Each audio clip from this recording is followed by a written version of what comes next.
ओम श्री गणेशाय नमः। ओम श्री आशुतोषाय नमः। श्रावण मास महात्म्य अध्याय 12 स्वर्ण गौरी व्रत। शिव बोले, हे वत्स, अब मैं तुम्हें श्रावण मास के शुक्ल पक्ष में आने वाली तृतीया तिथि को किए जाने वाले उत्तम तथा पवित्र स्वर्ण गौरी व्रत के बारे में बतलाता हूँ।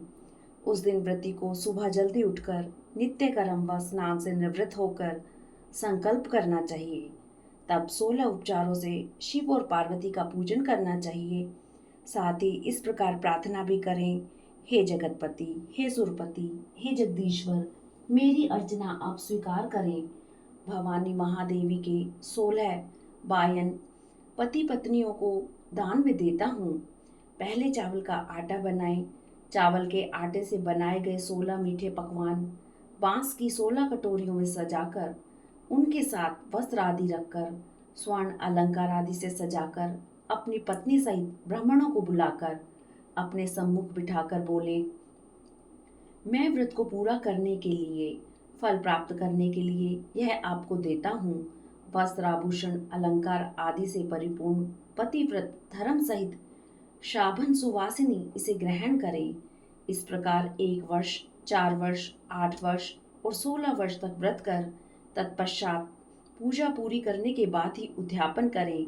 कथा सुनने के बाद महर्षि व्यास की पूजा करें। सनत कुमार ने शिव से पूछा, हे प्रभु, पहले यह व्रत किसने किया था, किसका महत्म्य क्या है, यह सब आप मुझे विस्तार से बताएं। शिव बोले, हे वत्स, यह स्वर्ण गौरी व्रत पृथ्वी के समस्त प्राणियों को धन धान्य से परिपूर्ण कर अतुल धन संपदा का स्वामी बना देता है। पुरातन काल में सरस्वती के तट पर बसी सुवीला नगरी में चंद्रप्रभा नरेश का शासन था। वह अतुल धन संपत्ति का स्वामी और अति बलशाली था। उसकी 2 अति रूपवान रानियां थी। उनके नाम महादेवी तथा विशाला थे। बड़ी रानी महादेवी को नरेश अधिक चाहते थे। एक दिन राजा वन में शिकार खेलने गए।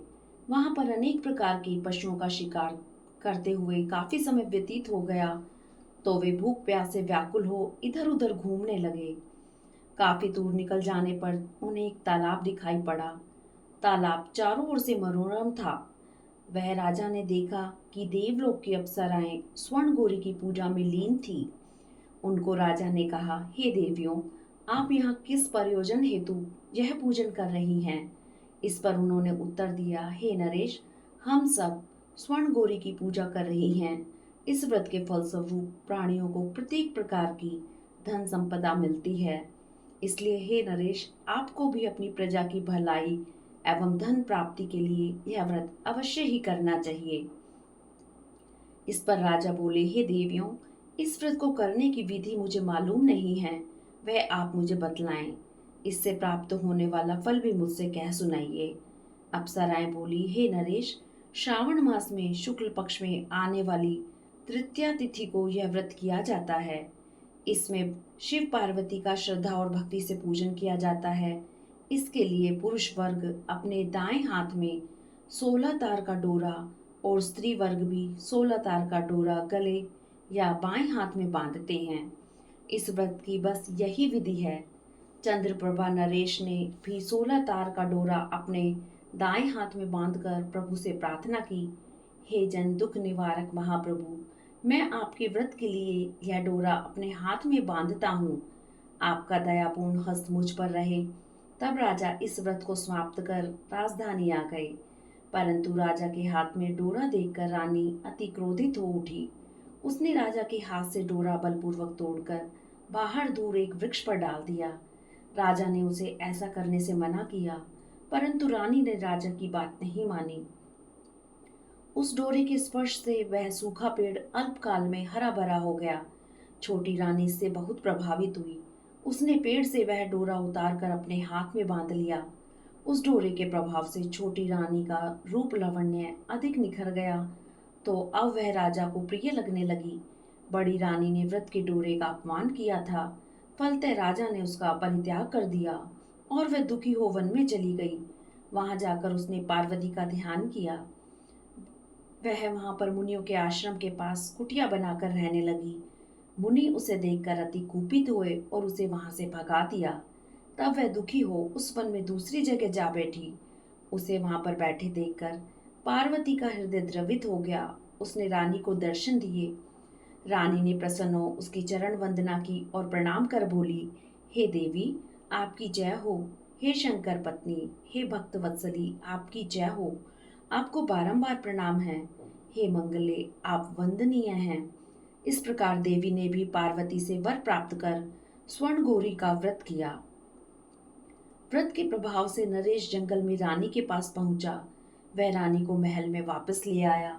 महादेवी के स्वर्ण गौरी व्रत के प्रभाव से राजा तथा उसकी दोनों रानियों को समस्त मनोकामनाएं पूर्ण हो गई।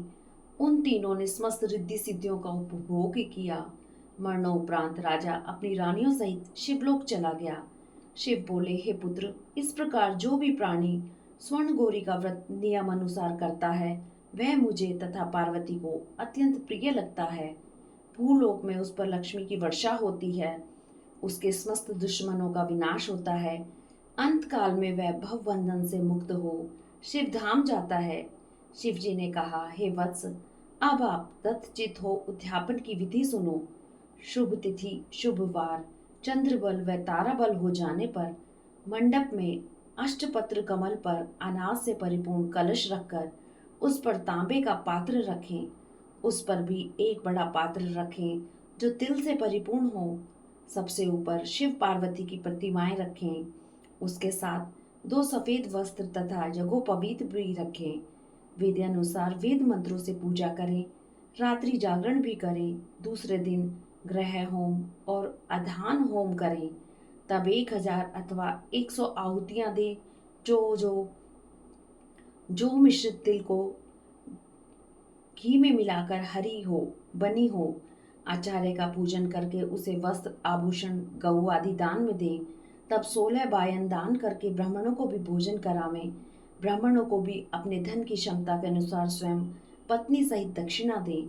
इस 12वें अध्याय के पाठ व श्रवण से शिव पार्वती कृपा व शिव धाम की प्राप्ति होती है। हरिओम तत्सत। हरिओम तत्सत।